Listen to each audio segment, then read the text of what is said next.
ginagawa mo dyan? Ha? Eh, parang may gumagalaw dyan eh. Pusa lang yan. Teka. Alam mo ba kung saan ko nilagay yung first aid kit?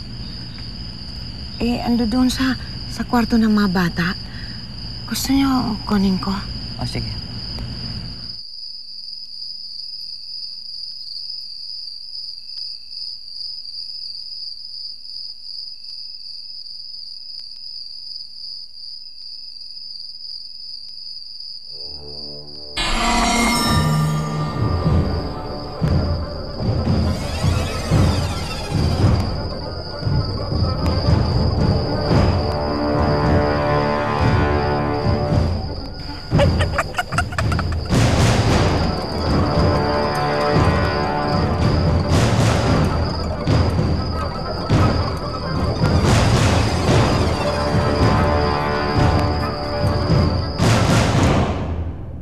Father. Salamat.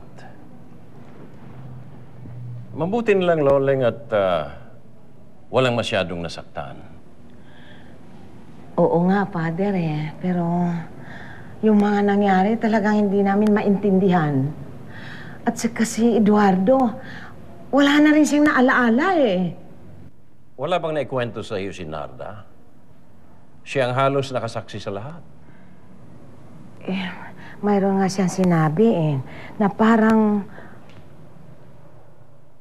kinapitan ng nilalang si Eduardo. At yun pa ang nag-udyok kay Eduardo na saktan si Narda. Nilalang?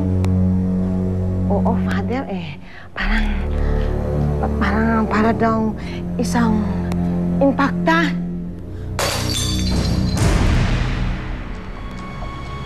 Roma. Father, pasensya na po.